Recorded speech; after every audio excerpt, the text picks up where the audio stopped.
Muy buenas noches y bienvenidos a Depredadores. Comenzamos el programa hoy con una melodía distinta a la tradicional en nuestro programa. Es una canción de Rammstein dedicada precisamente al caso que nos ocupa, el de Armin Meiwes, un informático alemán que puso un anuncio en internet buscando una víctima a la que devorar. Consiguió su objetivo. Comenzamos.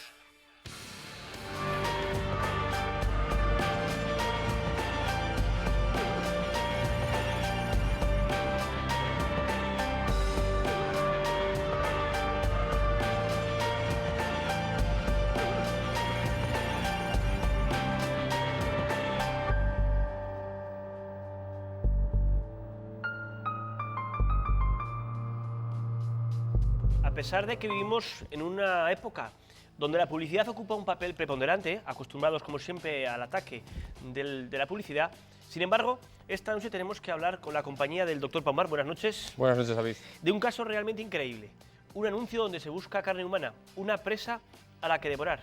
Impresionante. Estamos ante el primer caso de canibalismo consentido de la historia de la jurisprudencia internacional. Es un caso insólito que nos rompe los esquemas tanto éticos como legales y nos tiene que hacer reflexionar a todos. El caso es que, como tú bien dices, ¿no?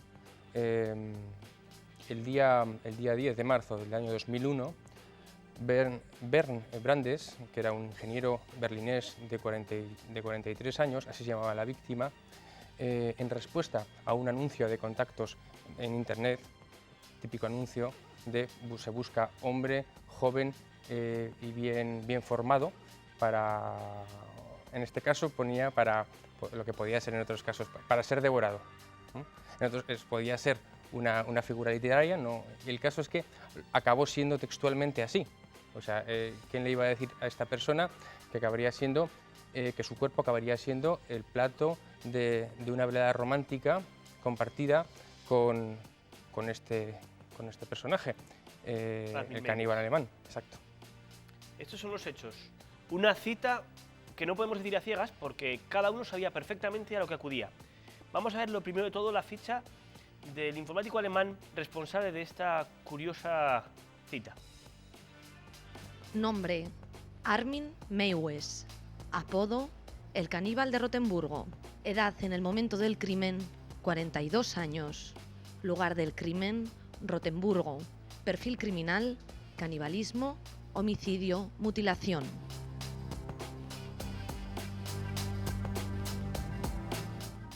Antes de profundizar en los hechos, lo primero que tendríamos que intentar consultar, intentar enterarnos es un poco de quién es este sujeto. ¿Quién es esta persona que es capaz de anunciar semejante atrocidad?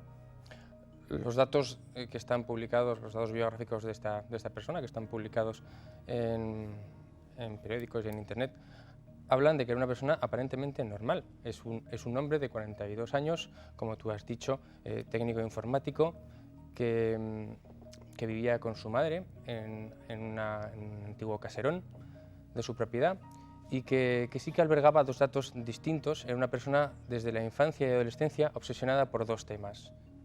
El primero, el canibalismo. Tenía un interés obsesivo por todo lo que significaba comerse a otra persona y de hecho había hecho acopio de un montón de cintas, vídeos y películas de zombies y de caníbales. Y la segunda cosa... Perdona que te interrumpa porque, claro, es un dato tan estremecedor que no podemos pasar por él de una manera tan rápida, ¿no? Hemos estudiado muchos casos en los que nos encontrábamos con asesinos que durante su infancia y juventud y adolescencia habían pues, tenido determinadas apetencias, como puede ser torturar animales, pero realmente unas apetencias sobre canibalismo desde pequeño. Por eso es importante resaltar este dato, una cosa increíble. Sí, es que este caso es cierto, o sea, sería increíble a no ser que es de verdad. O sea, que sí. Nos tiene que hacer todos reflexionar un poco y reconceptualizar el término canibalismo. O sea, yo creo que no va a ser lo mismo el término antropofagia y canibalismo, no lo vamos a entender de la misma manera después de conocer este caso, ¿eh? Entonces, la segunda obsesión de este hombre era que era un hombre que no tenía padre y que estuvo viviendo toda la vida con su madre, tenía problemas de soledad y echaba de menos un hermano, echaba de menos... se llegó a convertir en una obsesión enfermiza y llegó a crear un hermano imaginario y en parte esa necesidad de de tener alguien que fuera parte de él, Vemos ahora la imagen alguien de del su caníbal. sangre, digamos que él lo puso como justificación de lo que hizo. Por otra parte, era un hombre que no había, que por lo que nos consta, tenía ni antecedentes ni psiquiátricos ni antecedentes legales de ningún tipo. Sin embargo, vamos, luego sí que se ve que su desarrollo de relaciones no era normal. Era una persona aislada y que se comunicaba preferentemente pues a través de Internet, a través del ordenador, que pasó a ser también su actividad laboral y profesional. La verdad es que el caso del caníbal alemán de Armin Meiwes reúne algunos ingredientes de auténtica película, incluso su propia residencia. Estamos hablando que el lugar donde ocurrieron los hechos y toda la vida de este personaje transcurrió en un caserón del siglo XVIII, en las afueras, ahí en medio de los bosques. Lo cierto es que ni en la mejor escenografía de una película de terror se hubiera podido conseguir semejante ambientación. Sí, tú lo sabes mejor que nadie, tiene muchos ingredientes literarios, ya digo, a no ser porque es cierto y la realidad supera la ficción, pensaríamos que es el argumento de una novela de Hitchcock o de Alain Poe o de cualquier otro. Pero una pregunta que te tengo que hacer, porque sigue sin quedarme clara, cuando él intenta justificar los hechos, hace referencia precisamente a esa ausencia de un hermano que él hubiera querido. Sí. Pero exactamente, para que una persona como yo, profana en esos términos, pueda entenderlo, ¿qué vinculación, qué tiene que ver eso con las apetencias caníbales? Tenía un profundo sentimiento de soledad, era una persona que no se relacionaba bien, eso sí que es absolutamente concordante y que nos recuerda a Jeffrey Dahmer y a otros, iba a decir yo pacientes, pero no, otros casos que hemos estudiado en cuyo problema y que los había llevado al homicidio era precisamente esa incapacidad para conseguir relacionarse de otras formas. Y en este caso, el tema del hermano tiene que ver con, o al menos textualmente, creo que estaba obsesionado que tener alguien que fuera parte suya, o sea, tener alguien de su misma carne, o sea, compartir carne con alguien. Y eso, textualmente, Claro. Esa carencia afectiva, digamos, él la tradujo en un comportamiento antropofágico. Claro, ahora ya empezamos a entender pues esa relación con la antropofagia. De hecho, esos pactos que se hacen entre adolescentes, que se ha visto en alguna película, pequeñas heridas para ser pues de la misma sangre, esto como en un nivel mucho más avanzado, Claro. nos encontraríamos con este tema. Es que en este caso, eso, el hambre, la comida, el hambre, el sexo y el amor está íntimamente relacionado. Claro, es una cosa que nos resulta a nosotros muy llamativa, pero que empezamos a entender un poco cómo puede funcionar la mentalidad. Por eso es tan difícil juzgarlo desde el punto de vista tanto legal como ético, desde nuestros propios parámetros, ¿no? Nos rompe esquemas. Otro de los casos, de las circunstancias muy llamativas es el papel de la madre, porque también aquí nos hemos encontrado con algunos asesinos que respondían a un esquema parecido en el sentido de una dependencia de la madre. Claro. Si se acuerdan de Norman Bates, el asesino ficticio de Psicosis, también tenía una madre con la que había vivido siempre, que muere y que eso desemboca en un desequilibrio mental. Aquí puede que también ocurra algo Sí, parecido. había una ausencia de un progenitor, o sea, de un padre, que como otros muchos, una falta de una figura parental, y luego falta de un hermano, de un hombre aislado, con una carencia afectiva, y que desde luego se descompensó tras el fallecimiento de su madre. O sea, comenzó a poner estos anuncios en internet en el año posterior al fallecimiento de su madre. Hasta entonces, seguro que era un tipo raro, pero no había llegado ni mucho menos a estos extremos. Entonces, sí que hay algo de compensar esa carencia afectiva tras el fallecimiento de su madre. Bueno, pues antes de continuar ya para profundizar en el caso, vamos a ver el vídeo que hace el recorrido tradicional ya sobre los hechos objeto de estudio. En el año 2002, un estudiante de Innsbruck descubrió en Internet un anuncio en el que se buscaban víctimas para ser devoradas. El joven avisó a la policía del inquietante hallazgo, lo que permitió más adelante llegar hasta el autor del macabro anuncio, Armin Meiwes. Armin Meiwes era en aquel momento un técnico informático de 42 años al que la prensa alemana tardó poco en bautizar como el caníbal de Rotemburgo. Meiwes reconoció que comenzó a poner anuncios en Internet en busca de un hombre a quien matar a mediados de 2002, un año después de la muerte de su madre. Aseguró que recibió 430 respuestas y que hay cientos, miles de personas intentando satisfacer sus deseos de comer carne humana o de ser comidos.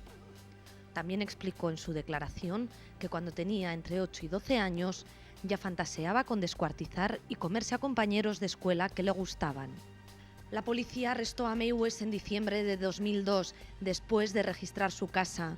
Allí, en un caserón del siglo XVIII donde Meiwes vivía solo, se encontraron 4 bolsas de plástico con restos humanos en el congelador y varios huesos y un cráneo enterrados en el jardín.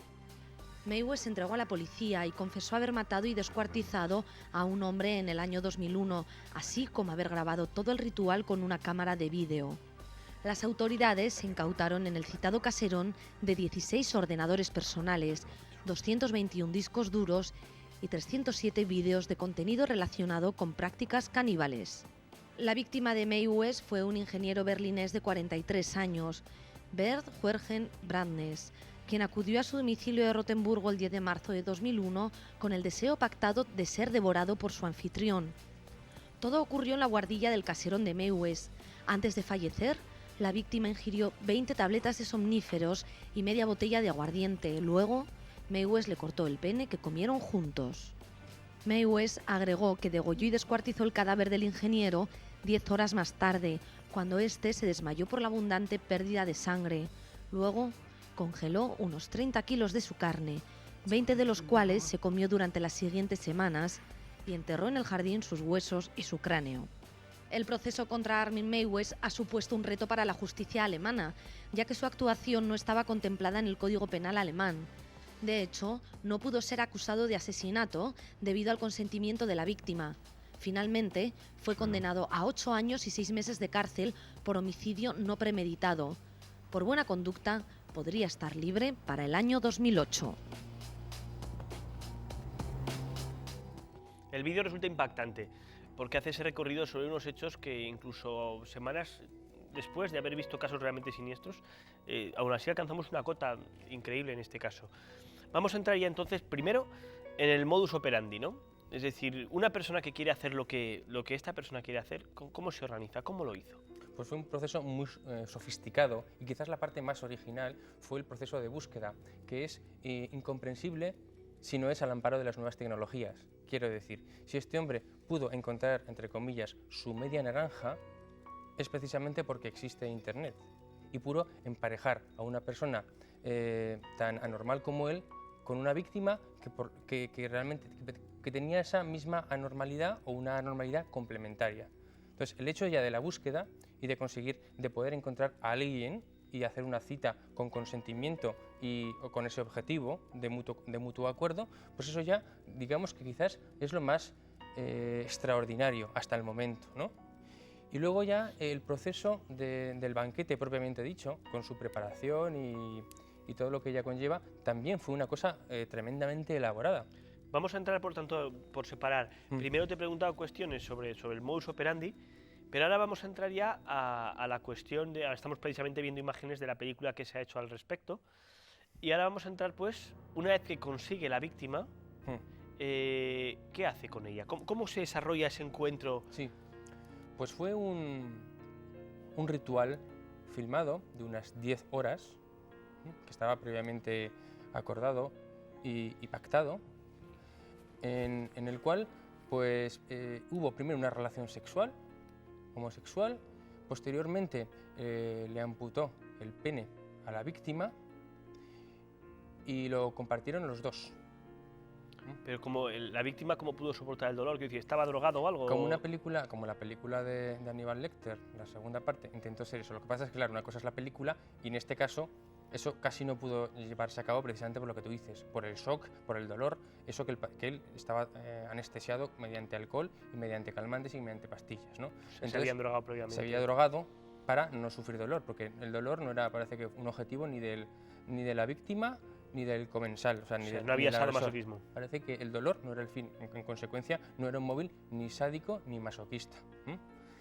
Y tras esto, pues claro, esta persona ya se le fue la vida, desvaneció y al ver que se mataba, pues acabó degollándolo y despidiéndose de su presa. Todo esto fue filmado, y es más, y están las declaraciones de ambos dos participantes. Y cuando murió, pues descuartizó, parece que también había un disfrute, descuartizando y desmembrando el cuerpo del muerto del compañero. Gran parte de ello lo congeló, 30 kilos aparecieron congelados en su despensa y y el resto pues se lo comió. Entre ellos, pues bueno, esa misma velada pues cuentan que con guarnición y con una copa de vino chileno pues celebró y consumó este deseo de toda una vida, porque era un hombre que estas fantasías de canibalismo le acompañaban desde joven, desde niño. Pero no es una fantasía que se hubiera terminado ahí. Y la idea es que efectivamente ya había empezado a buscar nuevas víctimas cuando la policía lo detuvo, ¿no? O sea que la cosa le había debido convencer y pretendía continuar con esta dinámica, ¿no? Sí, por supuesto. Has comentado además que tenía o gozaba de un cierto disfrute descuartizando. Es como una especie de apetencia separada del propio canibalismo, ¿no? Y también disfrutaba, o sea, es que hay muchas parafilias que se juntan ahí, que es lo que hemos dicho otras veces, ¿no? Parafilias que son experiencias excitantes a nivel sexual, anómalas o atípicas, ¿no? Y en este caso no solamente era el comérselo, sino también el trocear, ¿no? El trocear la carne, y la propia víctima también disfrutó con que se le amputase el miembro, quiero decir que sí que era un poco complementario, y también el exhibirse, porque esto lo filmó y luego pues iba presumiendo de ello en los foros de internet. Quiero decir, también había un juego de cara al público, un juego de exhibición, en donde vemos el placer también de otra parafilia, que es el exhibicionismo, lógicamente en este caso mucho más morboso. Y bueno, y luego pues con los trozos que quedaban, pues los que no se comió, los enterró, y la verdad es que aprovechó bastante bien el cuerpo. Fue bastante coherente con su idea de comer, porque sí parece que deglutió la mitad del cuerpo de la víctima. En nuestro programa también hemos visto que hay muchos asesinos que siguen unas pautas muy concretas a la hora de concretar el perfil de víctima que buscan. En el caso que nos ocupa también se cumple esta especie de norma, ¿no? Es decir, no le bastaba o no le servía a cualquier víctima, tenía que cumplir una serie de requisitos físicos, ¿no? Sí, de hecho yo creo que ahí precisamente en la selección, en cómo seleccionó, fue realmente el verdadero interés, ¿no? O sea, perdona que interrumpa, podríamos incluso hablar de que existe un tipo perfecto, ¿no? Él buscaba su tipo. Ajá. ¿Y cómo era? Sí, no, es que su tipo era el tipo de contacto de cualquier relación, que puede estar perfectamente en cualquier foro de relaciones homosexuales. Un hombre joven, ponía 18 a 30 años, o sea, mayor de edad, y que estuviera bien formado y ponía para ser devorado. Que imagino pues, que esas cosas casi siempre se ponen de forma figurada, ¿no? Y, o sea, que era un perfil homosexual normal, ¿no? Es más, incluso llegó dice que recibió, alegato en su defensa, pues por lo menos unas 400 respuestas. 400 respuestas diciendo sí a la búsqueda de una víctima para ser devorada. Espera, que eso no es lo peor, que luego hizo 5 entrevistas personales, como si fuera un casting, ¿no? Y de los cuales él desechó a candidatos, o bien porque físicamente no le gustaban, o psicológicamente no le parecían simpáticos, o incluso porque las víctimas se echaron atrás. O sea, que hizo un proceso selectivo en el cual llegó a tener bajo su merced, atado y colgado de un gancho a algunos de los candidatos, pero que luego pues, se echó para atrás. O sea que sí, que realmente podía haberles matado. Pero no lo hizo, ¿no? Quiero decir, no quiero entrar ahora estamos viendo en imágenes, pues bueno, recreaciones para la película. El doctor Paumar ya ha señalado que hubo pues, potenciales víctimas que llegaron a estar en la casa del caníbal y que luego pues se arrepintieron y que en su caso el asesino les dejó marchar. Sí. Esto haría referencia a la cuestión sobre si él pues, realmente respetaba el consentimiento o no. En eso entraremos enseguida, pero ya que hemos trabajado el tema del modus operandi y también sobre lo que hacía, hay algo que también tenemos que concretar ya, y es verdaderamente, ya has sacado el tema de las parafilias, ¿por qué hacía esto? ¿Cuál es la vinculación del canibalismo con el sexo? ¿Qué buscaba él? O sea, ¿qué pretendía sentir con todo esto? Para Freud, la fase oral es la primera fase sexual del desarrollo del ser humano. Es más, todos nos hemos comido a nuestra madre. O sea, todos hemos comido de nuestra madre porque hemos sido parte de ella. Y es la forma más primitiva y más intensa de amor y de cariño y de sexualidad. Lo que pasa es que eso se tiene que ir, lógicamente, ese tipo de lazo que establece con su madre tiene que ir evolucionando y adquiriendo y madurando, ¿no? En el caso de esta persona no fue así. Entonces la conexión es clara. y en este caso más clara que ningún otro, ¿eh? Él sintió esto como un acto de amor. Él, de hecho, hablaba de una Eucaristía, cuando disfrutaba, se deleitaba con el sabor de la carne de su víctima, Eucaristía. Claro, parafraseando un poco la terminología cristiana, ¿no? Hombre, Comerse claro, el cuerpo y la sangre pero de es que Cristo. la terminología cristiana también parafrasea esos impulsos innatos de canibalismo que tenemos los seres humanos. Lo que hace es, culturalmente, los convertimos eso en algo simbólico, pero los cristianos lo que hacemos, o los católicos, lo que hacemos es comer el cuerpo y la sangre de Cristo como expresión del máximo amor y del máximo cariño y de la máxima comunión, ¿no? Para que en este caso hay una perversión de esos términos hasta extremos un tanto, bueno, lógicamente patológicos. Sí. Bueno, perversión, o más bien al revés. Lo que ha hecho la cultura es sublimar, depurar y reorientar esa serie de instintos básicos y darles una forma completamente distinta, ¿no? Por tanto, vemos que en realidad hay una motivación más profunda que el simple placer sexual. Sí, sí. Claro, es que... Es la comunión con la víctima. El sexo, claro, sexo y amor, pues vemos que a veces van unidos y otras veces no. Y en este caso, pues se aproxima sexo, amor y alimentación. Ni siquiera se llegó a discriminar entre ellos esta persona. Lo que puede llamar la atención a los espectadores, claro, que aquí cuando hablamos de amor, acostumbrados como estamos todos a las relaciones de pareja, no podemos entender cómo puede hablar de amor alguien que ha conocido a esa víctima a lo mejor días antes por internet, ¿no? Es decir, pero bueno, supongo que él en su mente pues decidió que era él. Enamoramiento. Generalmente cuando nos enamoramos es cuando menos conocemos a la persona que tenemos delante. Es cuando más nos la imaginamos y cuando menos la conocemos realmente. Generalmente nos dejamos de enamorarnos cuando la conocemos más, o al menos entendido el enamoramiento como esa idealización e imaginación que este hombre tenía, absolutamente patológica y desenfrenada, hacia el acto de canibalístico, ¿no? Vamos a pasar ahora, es curioso porque realmente lo decía antes el doctor Paumar, que en el caso de esta noche tenemos en realidad dos protagonistas, porque tan interesante en el sentido de extraño y digno de estudio es el caníbal como la propia víctima que accedió voluntariamente a ser devorada. Vamos a pasar por tanto ahora, aunque sea un solo momento, a este perfil, ¿no? Cuéntanos, ¿cómo es posible que alguien tenga deseo de ser devorado?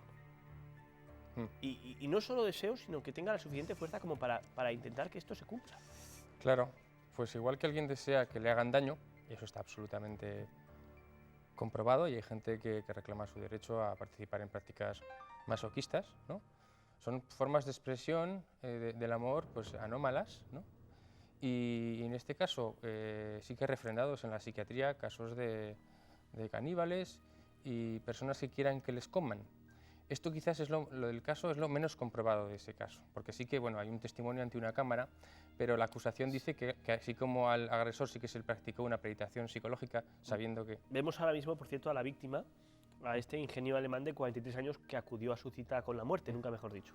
Sabiendo que era un hombre que no estaba, sabiendo que es un hombre que no estaba loco, o sea, el caníbal, este otro tampoco parece que estuviera loco, porque no tenía antecedentes, pero no queda claro en qué punto de su vida estaba. Quiero decir, a lo mejor es un hombre que se quería morir, y de hecho así lo declaró, y entonces esto pudo ser entendido como una especie de auxilio, de eutanasia, ¿no?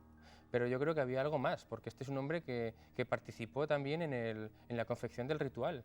Él parece que también quería que se le cortase el pene y quería que el otro lo comiese quiero decir, había una práctica ahí de dos personas con parafilias complementarias, ¿no? y que se entendieron, ¿no? Que posiblemente si no hubiera existido Internet, pues a lo mejor este se hubiera convertido en una especie de Jeffrey Dahmer, porque tendría que haber buscado por otros medios el conseguir ese sueño suyo. O sea que eso fue entonces la motivación de esta víctima también. Sí, pero vamos, que se habla que si este hombre, que si estaba en sus facultades mentales, que si estaba muy deprimido, o si realmente estaba loco, porque también podría ser, hemos visto casos de pacientes esquizofrénicos que sí que hubieran dejado esto y cosas mucho mayores, ¿no? Pero precisamente por una serie de creencias delirantes. En este caso no se pudo comprobar, parece que no, pero claro, tampoco se le practicó la evaluación psiquiátrica, con lo cual no queda claro, y entonces eso pues también queda esa duda razonable de que se aprovechó de una persona que estaba enferma o que estaba trastornada. Esa es la duda razonable que planteaba la Fiscalía. Bueno, antes de continuar, porque nos quedan temas tan interesantes como la posibilidad de los remordimientos, vamos a hacer una muy breve pausa para publicidad y enseguida volvemos.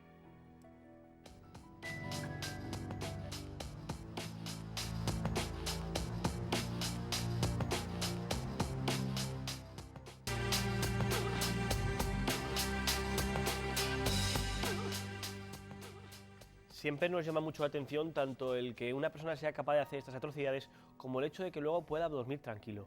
Y esa es la siguiente cuestión que te planteo. Esta persona, Armin Meiwes, el caníbal, una vez hecho esto y después de ir comiendo pues, las partes del cuerpo de su víctima, entonces supongo que dormiría tranquilamente y se sentiría incluso mejor. Sí, sí, los peritos dicen que en ningún momento, o sea, los peritos me refiero a los psicólogos y psiquiatras que le valoraron en el juicio, en ningún momento presentó arrepentimiento, más bien exaltaba el placer derivado de ello y que por supuesto estaba planeando volver a hacerlo de nuevo y estaba jactándose en los foros de que buscaba una nueva víctima. Entonces es un hombre que eso tenemos que entenderlo y yo, vamos, de hecho lo quiero entender porque así tiene más interés psiquiátrico, como que a él no le originaba culpa, él pensaba que lo había hecho por amor y que lo había hecho para su propio bien y para el bien del otro. Y de hecho no hay nada que nos haga pensar que no sea así. O sea, él no contemplaba la posibilidad de haberse aprovechado de una persona que a lo mejor no estaba en su sano juicio. No. Él dijo que él no hizo nunca nada en contra de la voluntad, lo cual parece ser cierto, ¿no?, de la víctima. O sea, él no violentó, ni maltrató, ni abusó, o al menos en el sentido pues, que lo entendemos, ¿no? Y por lo visto, a la luz de la cantidad de personas que respondieron a su anuncio, hemos de entender que es la patología, no sé cómo llamarla, de ser víctima de ese tipo de cosas, pues no es tan excepcional como pudiera pensarse en un primer momento, ¿no? Sí. Porque me refiero, sí, tú has hablado del sadomasoquismo, por ejemplo. Sí. Pero bueno, el sado y demás son prácticas sexuales en general hasta no llegar a determinados extremos, comúnmente aceptadas dentro de un poco de los juegos y fantasías, me refiero dentro de unos límites, pero esto son palabras mayores, pregunto. Claro, palabras mayores pues porque atentan contra la vida de la persona, pero...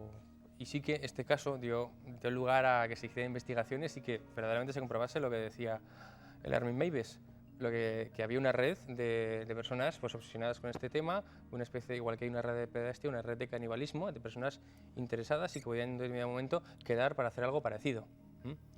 Ahora que hablamos de eso, vamos a ver precisamente, estamos viendo imágenes donde en la película se recrean pues, unos ciertos juegos también sádicos. De hecho, parece ser que se prestaron voluntarios tanto para cumplir todos los papeles, tanto el papel de víctima como también el papel de verdugo. Había gente que se prestaba voluntario para matar y había personas incluso que se prestaban la mayoría voluntarios para observar. Entonces vemos aquí todas las pulsiones, los impulsos parafílicos de la gente pues que son manifestados en Internet y que son puestos en común a través de las nuevas tecnologías. Es impresionante, sí, lo cierto es que Internet es una fuente tremenda de información, en este caso no solo también de documentalistas, sino para enterarnos de cosas que a lo mejor pensábamos que en la sociedad no se daban, en sociedades además evolucionadas como la nuestra. Sí, pero a mí no me resultaría en un futuro próximo, pues claro, que hubiera gente que reivindicase su derecho a ser comido y a comer personas, igual que desde, vamos, que ya hay foros en los que la gente habla de su derecho a...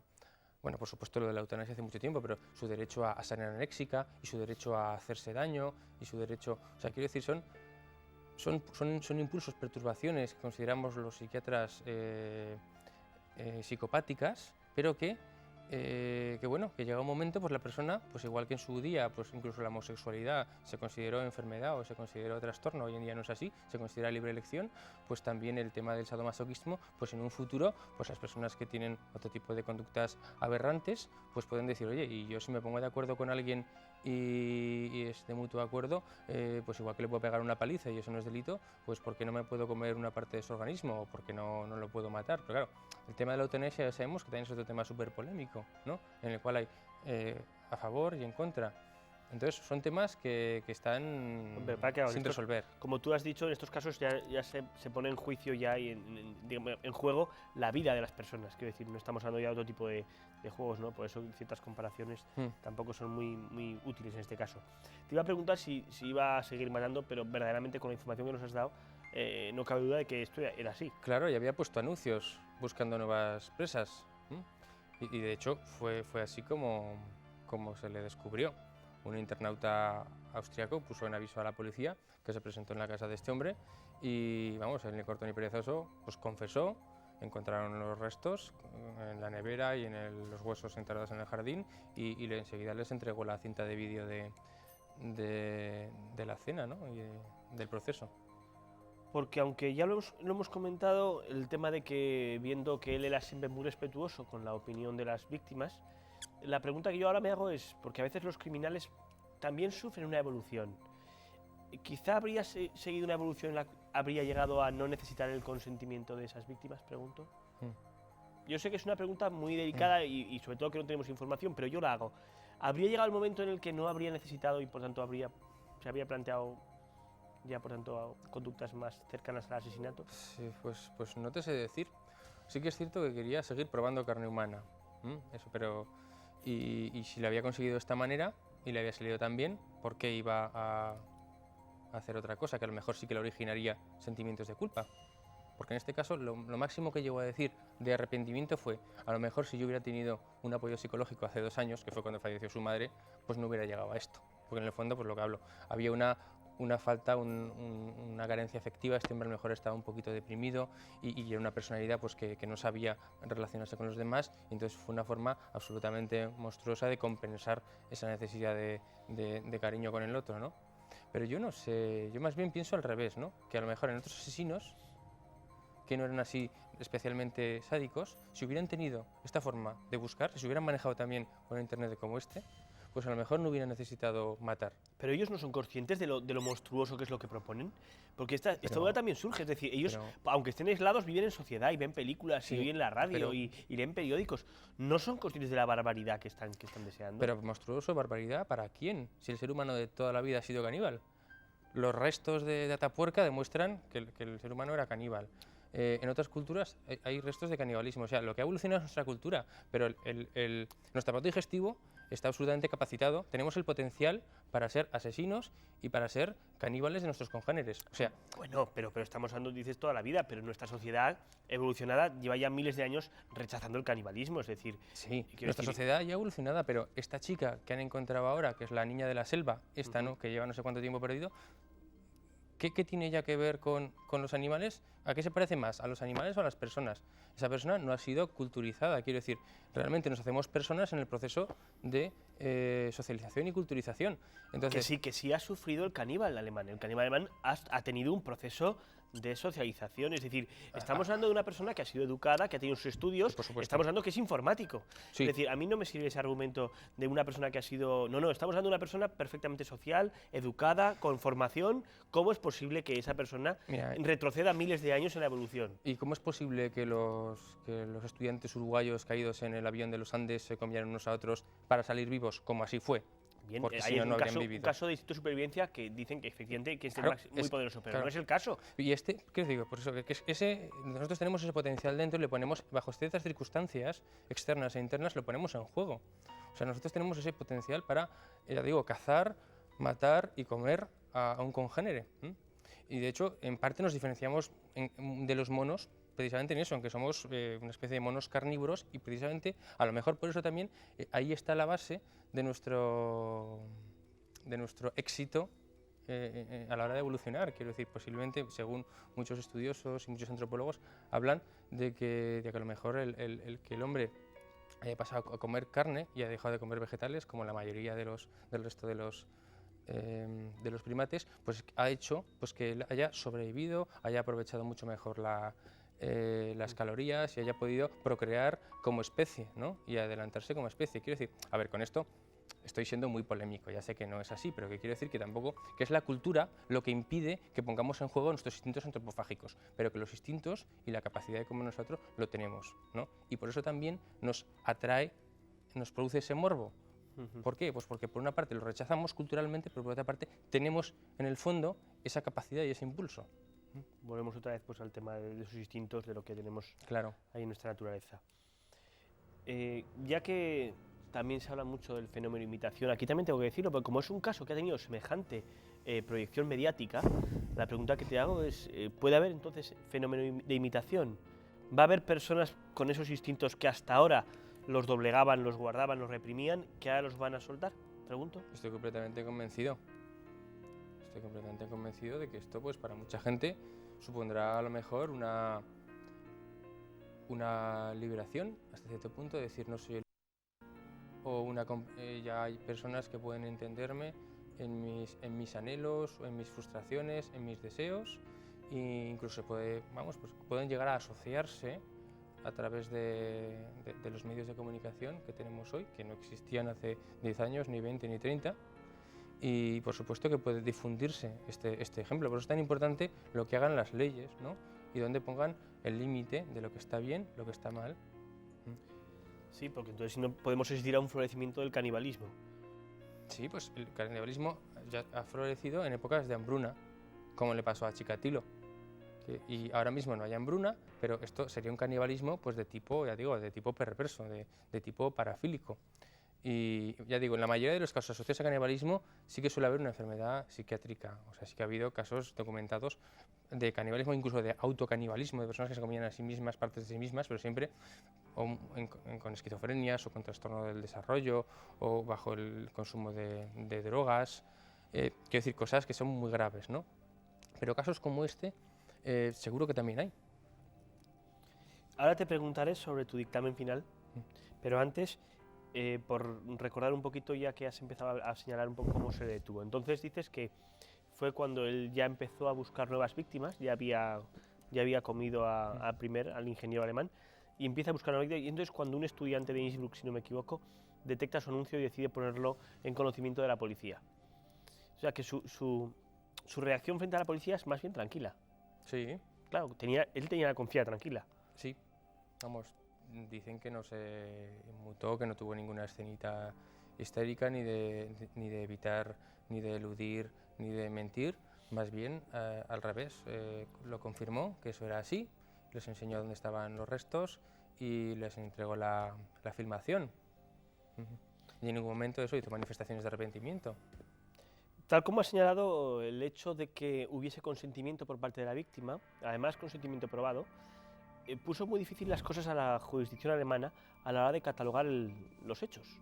No podía catalogarse de asesinato precisamente por eso, porque había una voluntariedad en la víctima. Claro. Y eso supone una pena pues pequeña para la magnitud que, a nuestro juicio, dentro de lo convencional puede tener los hechos, ¿no? 8 años y medio, si no me equivoco, de cárcel. Y según ponían los últimos medios de comunicación, por razones de buena conducta y demás, podíamos estar hablando de que Armin Meiwes vuelve a estar en la calle para 2008, con la Expo, ¿no? Sí, la acusación pretendía homicidio, y la defensa algo parecido a la eutanasia, auxiliar el auxilio de suicidio, ¿no? Suicidio auxiliado, ¿no? Y al final quedaron las cosas en que ni para ti ni para mí. Quiero decir, quedó como que era un hombre que la figura legal que sí que existe es el perturbar el descanso de los muertos, o sea, que es lo que impide, pues, la necrofilia, etcétera, etcétera, y eso pues también está penado. Lógicamente no está ni mucho menos tan penado como si fuera asesinato, con lo cual lo que hablamos, ¿no? Este señor está en cuestión de nada y está en la calle. De todos modos, la eutanasia tampoco tendría que servir aquí como modelo, puesto que en la eutanasia se exige que la persona a la que se mata esté ya terminal, es decir, cosa que no ocurre con la víctima de la que estamos hablando. Sería un suicidio asistido, ¿no? Sería un suicidio asistido. Que también pues habría quien seguro lo defendería. Bueno, y entonces, para terminar, pues la pregunta que en un caso como el que no estudiamos, pues es el más polémico, ¿no? Es decir, el dilucidar si estamos hablando de una persona en su sano juicio o no. El doctor Paumar, ya por sus observaciones a lo largo de este programa, pues ya ha dejado entrever un poco cuál es tu opinión, pero te lo volvemos a preguntar ya como diagnóstico, ¿no? Si tuvieras que hacer este diagnóstico, eso sí, como siempre, con la escasa información de la que disponemos, ¿cuál sería el perfil que trazarías entonces? Pues el dictamen oficial es de que este hombre estaba en pleno uso de sus facultades mentales, que no estaba ni mucho menos esquizofrénico, ni tenía un problema de drogas, tampoco estaba terriblemente deprimido, o sea, no tenía alteradas sus capacidades para entender la realidad y para decidir y para controlar su comportamiento. Fue una cosa absolutamente planeada y justificada por él antes. Entonces, como en otros casos que hemos visto, como en la mayoría de los casos que hemos visto de asesinos, pues es una personalidad anómala, que desde luego es un trastorno, un trastorno de personalidad, pero con mucho componente de parafilia, de perversión y desviación sexual, pero que en ningún caso eso le afecta para nada a su libertad de decidir, con lo cual es absolutamente imputable lo que hizo.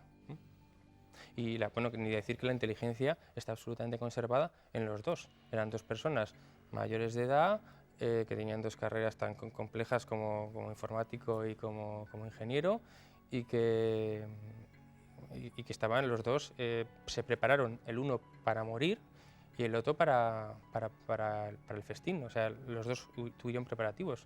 El otro dejó arreglados sus papeles, la víctima, y también pues bueno, puso en orden todo y se despidió. O sea que ambas dos fue una cosa, no fue para nada impulsivo, fue absolutamente premeditado. Entonces el diagnóstico sería eso, de una psicopatía, de un trastorno de la personalidad con una parafilia, lógicamente, con una perversión sexual o una aberración sexual. Bueno, acabamos ya. Leo simplemente el comienzo de la canción de Rammstein que hemos utilizado en el comienzo del programa. Se busca persona en buena forma entre 18 y 30 años para ser asesinado, el carnicero maestro. Hoy me encontraré con un hombre, me gustaría mucho que pudiera comerme, partes blandas pero también duras están en el menú. Con eso terminamos, agradecemos al doctor Paumar su intervención una vez más en un caso tan inquietante. Os recordamos también el correo electrónico del programa por si queréis comentarnos cualquier cosa, es depredadores@crtv.es. Y con eso terminamos, os emplazamos a una cita la semana que viene con nuevos casos, supongo que igual de inquietantes.